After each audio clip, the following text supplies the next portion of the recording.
Welcome back to the Property Playbook. We're your hosts, Alana Saradides and Erica Reddy-Shakep. And today we have a very special guest with us. We have Tim Quirk and Nathan Dart with Final Offer. Now, we had the pleasure of hearing Nathan speak at Inman, and he did a fantastic 30-second pitch that we're hoping he will redo for us today so everyone is on the same page about what Final Offer is. Is there a timer right now that I have to abide by? We do have a timer right there. Okay. Go. Well, thank you for that, because if I could remember what I said in 30 seconds, I'd be happy to repeat it. But what Final Offer is, it addresses two major pain points. In today's marketplace, consumers are demanding two things. Number one, they're demanding that we speed up the offer process. Number two, they're also demanding transparency because of the lack of trust in our industry. Final Offer is an offer negotiation platform, allowing buyers, sellers, and agents to negotiate the real estate transactions with complete transparency. Why this is so very important is because sellers in this marketplace, in all marketplaces, they want to see that they sell their home for top dollar with the very best terms and conditions. But we know the only way that that's possible is through demanding competition where they can demand the very best price and terms. But while that's happening, we got to remember there's somebody else on the other side of the transaction, and that is the buyer. Buyers, they never want to feel as if they overpaid for a home. But if they can see the other offers that they otherwise have to compete against in order to earn the property that they deserve, knowing that they also have a fair shot at getting the property that they want, they never feel as if they're overpaying. So this is Final Offer. It's a tool for us as agents to use rather than another tool to use us as agents. In order to use Final Offer, you've got to work with an agent. That's this, like I said, it's for us as agents to use. It's a tool that I recommend because I also actively sell real estate. I'm second generation in the business, previous broker owner, team leader, speaker. I speak internationally all over the world right now. I've got obviously very close relationship with a lot of agents here in Canada as well. But I operate a team. We do around 200 transactions or so a year. Prior to me using Final Offer, the average agent in the DC metro area, the market that I serve, they were selling their listings at 97% of the original list price. Before I used Final Offer, my listings sold at 107% of the original list price. So I was doing okay, huge. 10% more than the average agent. But now that I'm using Final Offer, my listings are selling for an average of 112% of the original list price. Let's just take a pause. 112%. That is massive. Massive. Well, what's exciting, I mean, that's throughout all of 2023. Now, you guys experienced the same fourth quarter that I did in the States, which is not ideal. Yep. Prior to this fourth quarter, I was at 114% of the original list price. Yep. But even more important than all that is I was converting 100% of the listing presentations that I went on. Mm-hmm. Because where else can you find a way, other than Final Offer, which we're going to talk about, can you differentiate yourself in the marketplace? Mm-hmm. Because consumers are convinced that we're all the same, and we all know that we are not. Yes. The average agent last year in North America sold 1.8 listings last year, or 1.8 houses last year. With that being said, NAR just came out with a stat today, which said in 2023, half of the agents that are affiliated with NAR sold one or no houses in 2023, which was also equally as scary as that the other stat that came out is that if you look over the last 30 years, if I was to ask, can you think about what year would you consider as the year that had the least amount of transaction sites? We all would assume is during the pandemic when we're all locked up. 100%. 2023 ranked to be the least amount of transactions within the last 30 years happened in 2023.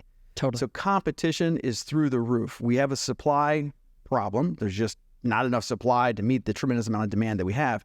So to be in a position that Final Offer allows us to be in as agents, to differentiate ourselves from that of the average agent, that we can now demand better results, is a powerful tool to be able to use. Hugely. And I think one thing that really stands out to me is I think this entering the marketplace, I think everybody's a little bit uneasy and unsure about opening up that offer process. I mean, I've talked to sellers and buyers, but more so sellers that kind of go, are you sure it's going to get me more money? I just don't understand. I don't know. I can't. So let's wrap our heads around why you're seeing that huge uptick in what you're actually able to sell the house for and why you think that's the case, obviously, which is why Final Offer's coming into the marketplace.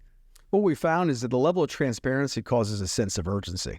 And you also have within Final Offer a committed price and terms that the seller says, if you give me this offer price with these terms, I will commit to accepting that offer if nothing else comes in within a certain period of time. Right. So there's no games. There's no games. Yeah. So buyers know exactly what they're getting into. Proper expectations have been made. and moving forward. They also know that there's a fair shot that they can take it down if they choose by hitting the final offer button.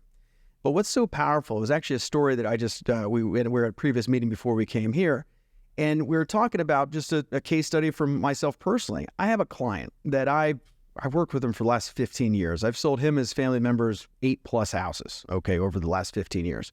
And he's that client that when he tells me he's going to pay a certain amount, I don't need to ask him again. I know that's exactly where he's going to be.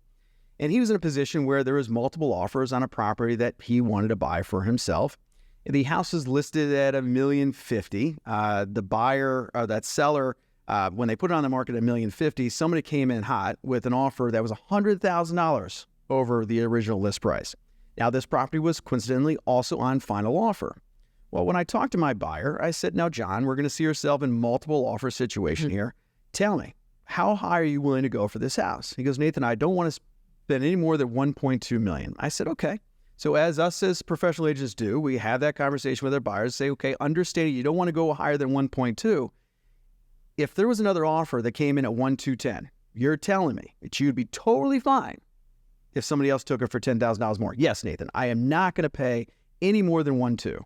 Well, what happens when 20 minutes before that offer window closes and those offers are being exposed? Offer comes in from 115, initially comes in at 1175. He says, Nathan, I want to go to 1185. We drop it in at 1185. Another offer comes in, hits 1.2. As soon as that offer came in at 1.2, he calls me up again. He goes, Nathan, I want to go to 1210. I said, John. You said no. You said no. He goes, I know, but put it in 1210. We drop it in at 1210. Another offer comes in at 122. Then he says, Nathan, I want to go to 123. I said, John, you said you were not. He goes, I know, but I got to have the house. Before I could put it in 123, somebody else came in at 125. Then it quickly went to 1275. Now, after everything was done, we did not get the house. But I asked John, I said, John, help me understand. We've known each other for a long time, and you said you would not pay anything over 1.2. What happened? He goes, Nathan, because I could actually see what the other offers were. It gave me confidence to know that I was not going to be overpaying for this property.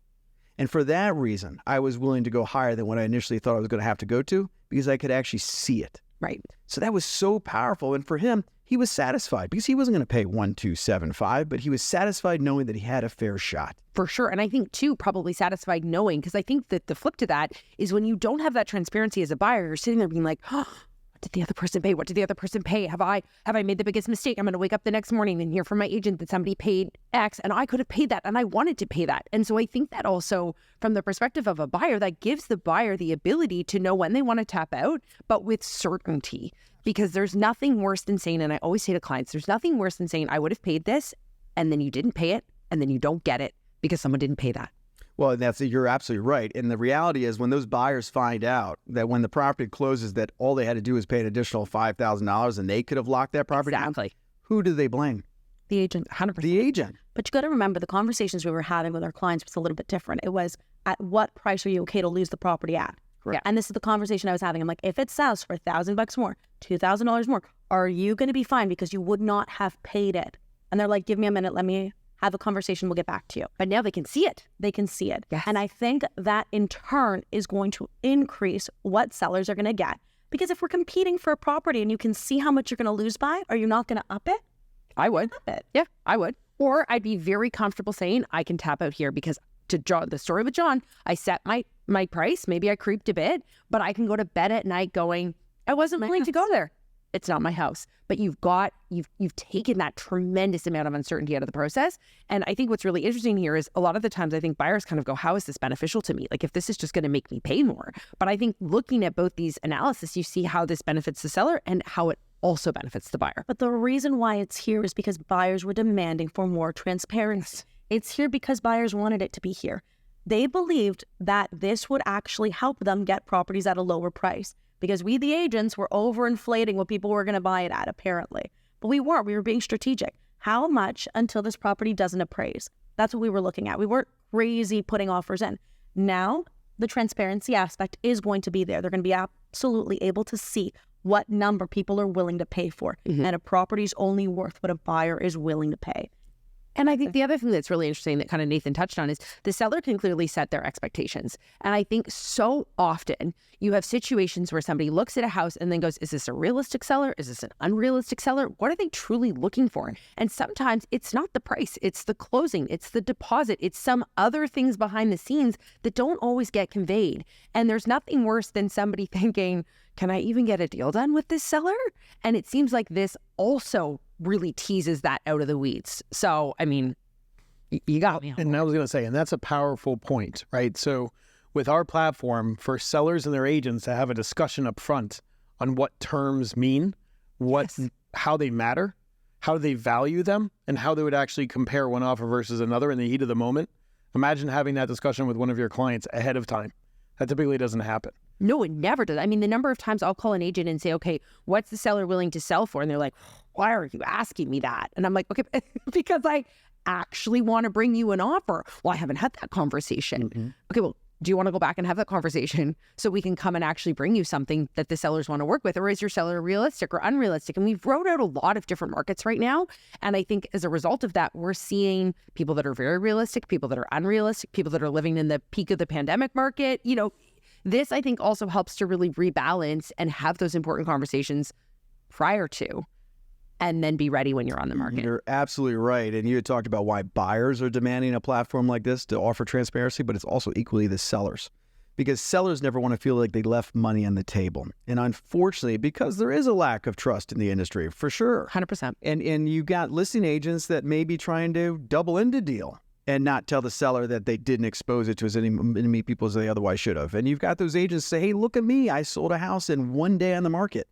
Well, to advertise you sold a house in one day in the market is really showing that you did a disservice to your seller because you did not properly expose it to as many qualified buyers as possible, ensuring that the competition is demanded to be able to ensure the seller sells for top price and very best terms. So sellers are demanding this too, knowing that now everybody has a fair shot to be able to compete on that particular listing, which is so very important. But you said it too, is that what Tim was saying as far as the terms is critically important because, you know, last number of years, real estate agents have overall had it pretty good. You know, agents could get away with just being an order taker. Somebody that raised their hand, say, yeah, I want to go buy a house because interest rates are basically nothing. Yeah. And a seller that says, I want to go sell my house, and they're going to have multiple offers. That agent can run around saying, oh, look at me, I sold a house for more than the list price. Well, of course, anybody could have done that. But what consumers deserve is they deserve a negotiator. They deserve somebody that's going to be there to negotiate on their behalf and see that they're going to protect their client. Yes. And it's no longer you're going to be able to get away with being an order taker. There's no business for people in our industry to be able to be that way. They have got to step up and become a negotiator and to be able to listen on a listing appointment, understanding the wants and needs of that seller and how you can formulate the listing to be able to ensure that you can get that for your seller, setting proper expectations for everybody involved is our job. Absolutely. And now, I think probably, I would say listeners of yours are probably going, okay, so how do you get access to this? How does this roll out? Talk us through that.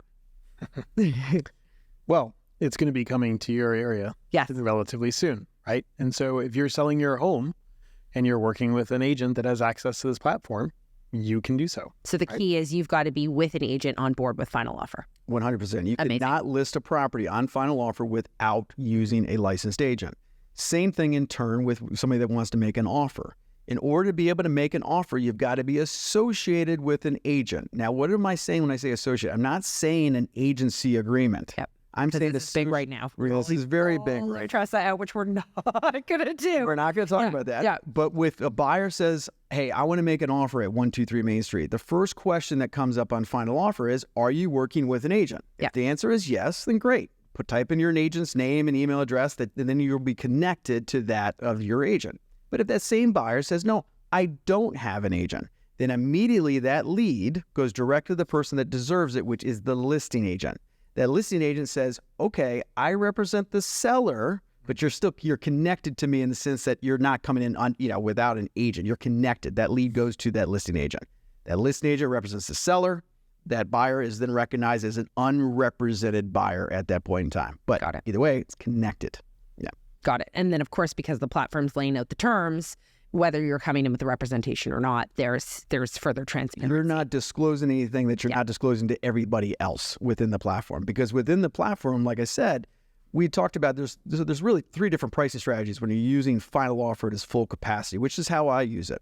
You've got a list price, you've got a final offer price and terms, and you've got a seller committed price and terms. And so let's talk through those. Yeah. Because I think for me, I go, okay, as an agent, I think I've got some clarity, but I think to everybody listening, predominantly buyers and sellers, they might be going, sorry, what are those three things? That's right. That's right. Well, let's start with the list price. It's basic. We all know what a list price is. If you were to list a house for, say, $800,000 today, listed. That's your list price. And you receive an offer today for $800,000. Are you as an agent or the seller obligated to accepting that offer for $800,000? The answer is no, right? So the list price is just an advertising price. It's a marketing price, right? Because that's exactly what it is.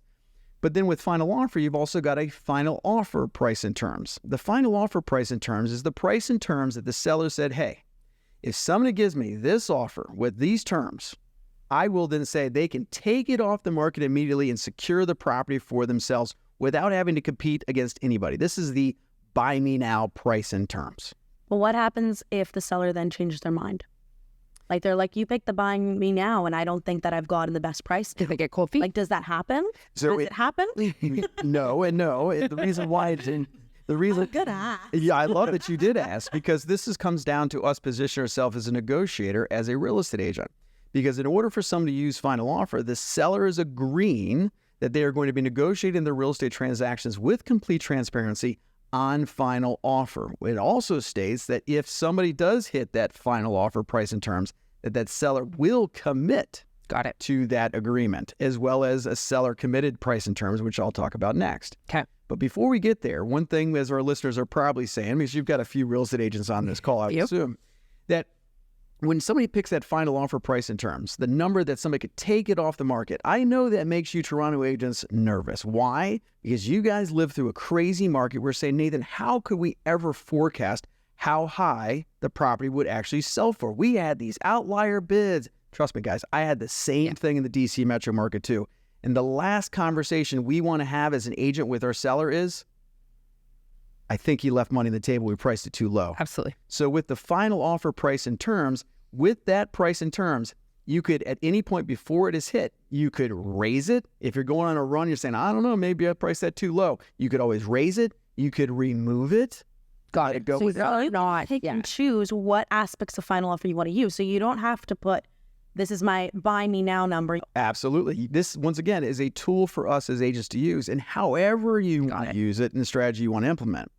But the other part of it is, just because on the baseline, you could just advertise a list price and then a final. You could do that. There's no commitments coming with that. It streamlines the offer process, and any offer comes in, you can show that an offer was registered. And when an offer is registered, it is immediately sent to the seller, the listing agent, the buyer's agent, and the buyer, keeping everybody informed that the offer was actually received and conveyed to the seller the way the buyer desired the offer to be conveyed to the seller as, right? Yeah. So that's on the basic level. But to really tune it up and use it the way that I use it, I also use a seller committed price and terms. What a seller committed price and terms is a price and terms that the seller said, if a buyer comes in and gives me this offer that meets the seller committed price and terms, which we'll talk about in a second, I will commit to that offer. And when I commit to that offer, I will then expose that offer to everybody that previously had saved that search of that particular house or that geographical location, letting everybody know that this offer was received, that met the seller committed price and terms.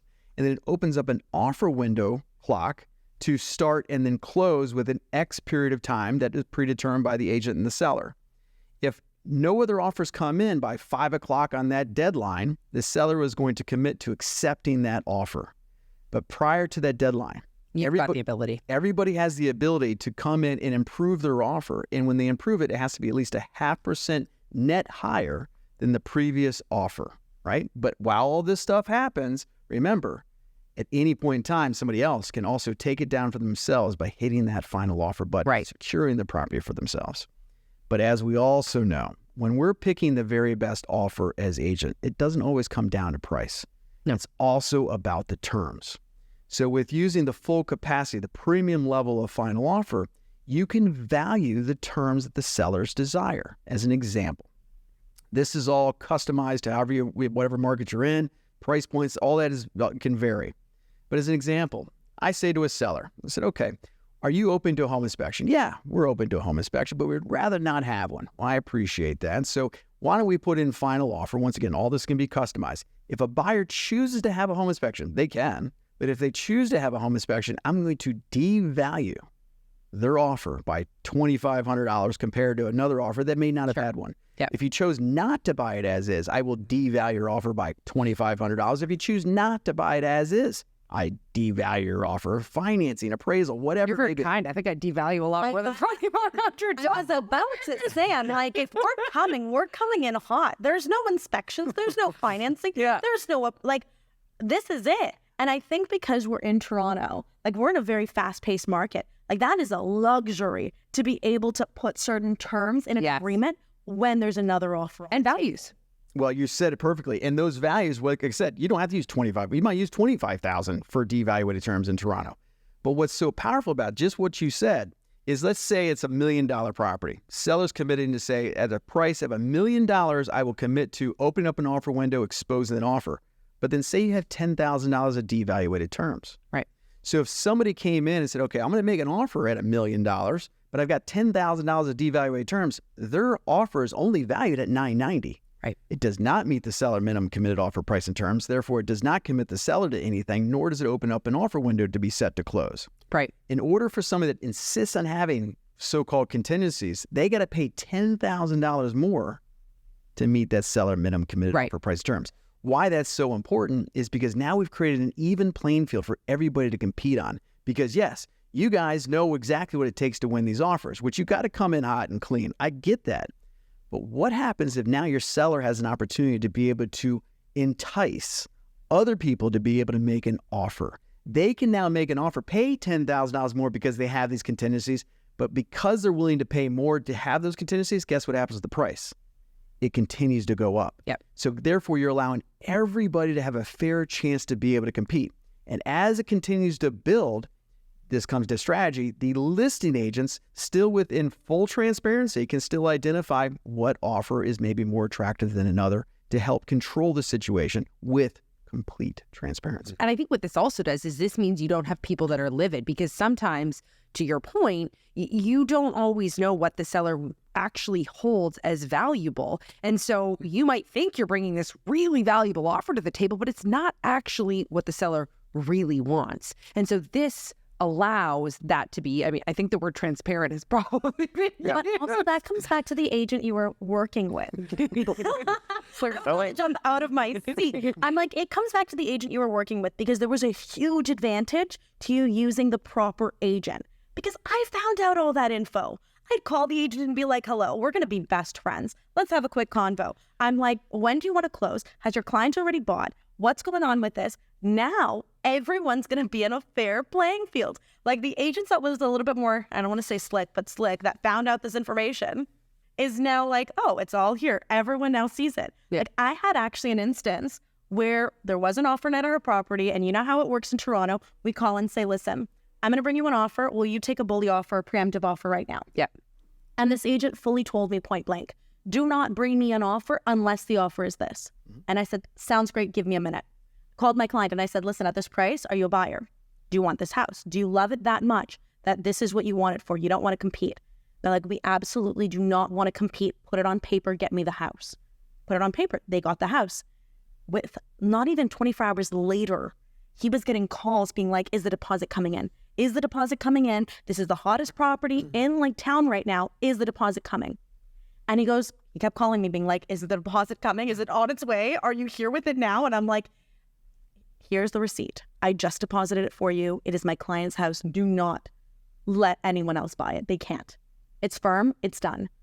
And if final offer did occur at that moment, if open offers was a thing at sellers have gotten more money. The seller potentially could have gotten more money, because at that point, the market was so hot and buyers were so tired. They were like, we don't want to compete. We want to know if we're going to get the property or not get the property.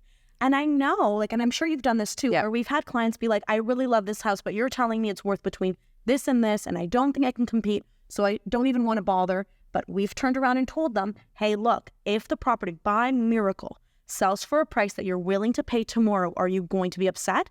Yes, we're going to be upset. put in the offer then. But they don't always. They get gunned, like they get shy. But I think what's also interesting about this is I always kind of thought of an open offer process as being something that needs to be in a heated market.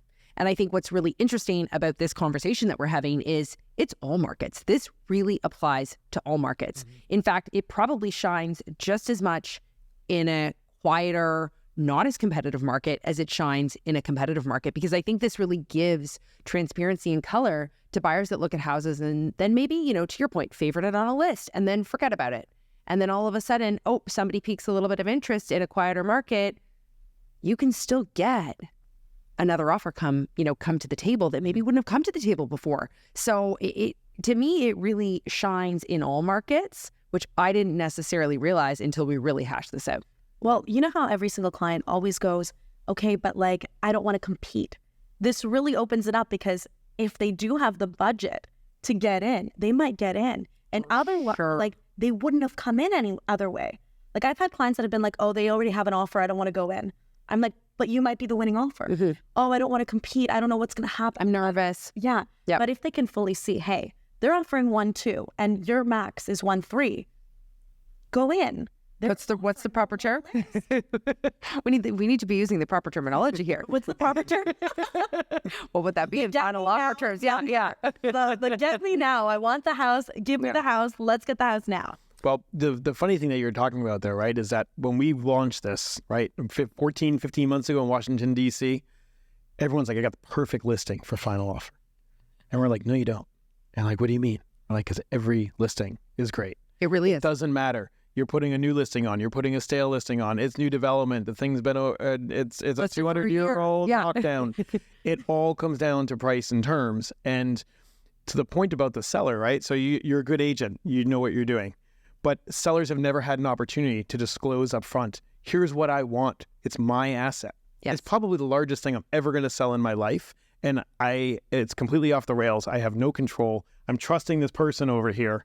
Can you just help me a little bit? Give me a little bit more of a sense of feeling that I got a little more control over this. That's what this platform does for the sellers and the buyers. Man, so these terms, these values, when you look at what happens in real time, you can compete. So to the point where the buyer thinks they can't compete, sometimes they can see the price and terms, sometimes they can't. But when we had one property, it was an $800,000 property outside of Boston, Massachusetts. And the seller learned in real time that a 30-day rent back was worth $40,000 to them. Okay? I would have stayed in the Mandarin for the month. I would have moved out. But it made a big deal to them. And they were able to negotiate publicly with two buyers that were competing. And the other one wouldn't do it. And so they were able to get the maximum price and the maximum terms for exactly what they were looking for. That's what this platform is about.